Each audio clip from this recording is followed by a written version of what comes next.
बिंदीपुर गांव में सूरज और दीपक नामक के दो आदमी रहते थे। दोनों के घर आसपास में ही था। एक कमाता था और खाता था और दूसरी की कारोबार बहुत बड़ा था। सूरज की परिवार खेतों में काम करके अपना पेट भरता था और शांति से सो जाता था। लेकिन दीपक और उसकी पत्नी सरला को कभी भी शांति से नींद नहीं आती। बस यही सोचते रहते कि और धन कहाँ कमाए। फिर एक दिन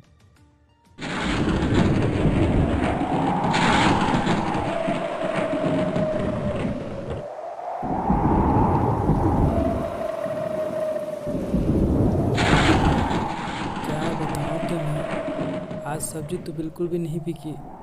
पूरे दिन पानी बरसते रहे। भगवान ने तो हम लोग पर कहर बरसा रहे हैं। क्या खाएंगे, आज तो पैसे भी नहीं हैं। ये आप क्या कह रहे हैं? घर में तो खाने को दाने नहीं है। अब हमारा क्या होगा? तो क्या मैं आज भूखा ही सोना पड़ेगा? अच्छा, देखता हूँ, मैं कुछ व्यवस्था करता हूँ।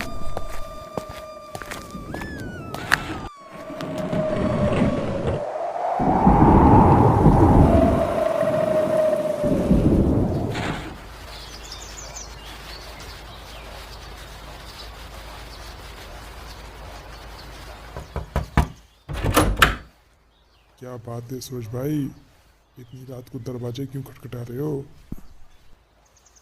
भाई, मैं ना बहुत परेशान में हूँ।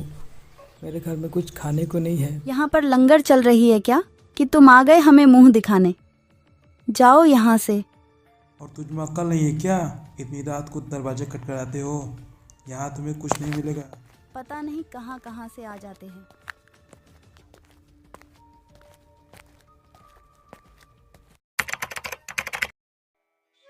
एक दिन सूरज की तबीयत खराब हो गई, जिससे देखकर उसकी पत्नी बहुत परेशान हो गई और कहने लगी, तेरे पापा की तबीयत ठीक नहीं है। मैं तो परेशान हो चुकी हूँ। अब हम लोग का कैसे घर चलेगा? क्या खाएंगे, क्या पिएंगे? मुझे तो कुछ समझ नहीं आ रहा। क्या करूँ? क्या? माँ, तुम इतना टेंशन क्यों लेती हो? मैं हूँ ना, सब ठीक कर दूंगा। मैं पैसे कमा कर लाऊंगा और पापा की इलाज कराऊंगा। इतने में ही कन्हैया अपने खेत की सब्जियां लाने के लिए घर से निकल जाता है। तभी कन्हैया को रास्ते में एक चमकदार पत्थर दिखाई देती है। ये क्या है? और इसमें तो बहुत सारा चमक है। ये कोई मामूली पत्थर नहीं लगता। मुझे ऐसा लगता है कि ये कोई जादुई पत्थर है। इतने में ही उस जादुई पत्थर से आवाजें आने लगती है। अरे बेटा, मुझे तुम पकड़ ही नहीं सकते, क्योंकि मैं एक जादुई पत्थर हूँ। मुझे पाने के लिए तुम्हें मेरा 3 सवाल के जवाब देने होंगे। जब तुम मेरे तीनों सवाल का जवाब सही से दोगे, तभी मुझे पा सकते हो और अपने सपने पूरा कर सकते हो। मैं जादुई पत्थर? अगर ऐसा है तो मैं आपका तीनों सवाल का सही से सही जवाब दूंगा। लेकिन एक शर्त है, अगर तुमने एक भी गलत जवाब दिया या तुम्हें सवाल का जवाब नहीं आया, तो तुम इस पेड़ में जीवन भर कैद हो जाओगे।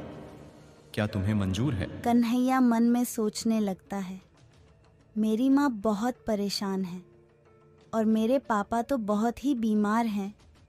ऐसे में अपनी हिम्मत नहीं हारूंगा, चाहे जो कुछ भी हो।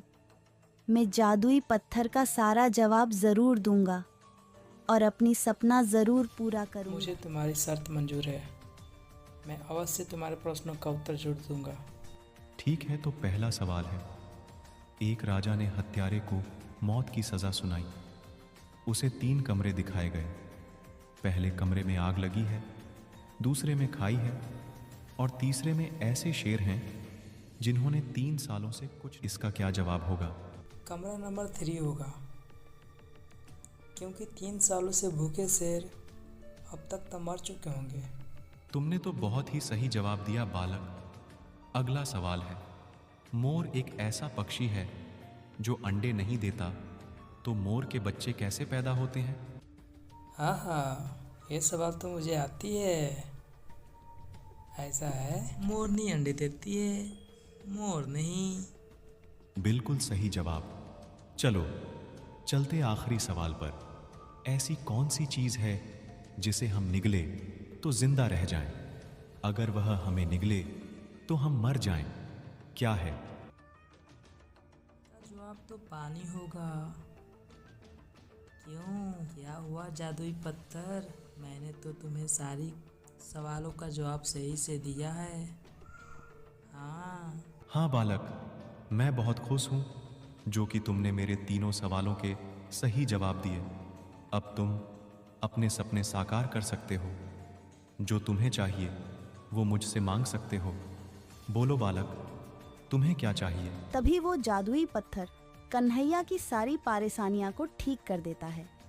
कन्हैया के पिता सूरज जल्द ही ठीक हो जाता है और यह सब देखकर सूरज की पत्नी बहुत खुश हो जाती है। मकान और कपड़े लत्ते और खुशियों से भर देता है, जिसे देख दीपक और उसकी पत्नी आपस में बातें करने लगते हैं। लेकिन सूरज और उसकी परिवार दीपक से कोई मतलब नहीं रखता और अपनी खुशियों को बहुत ही अच्छे से जीने लगते हैं।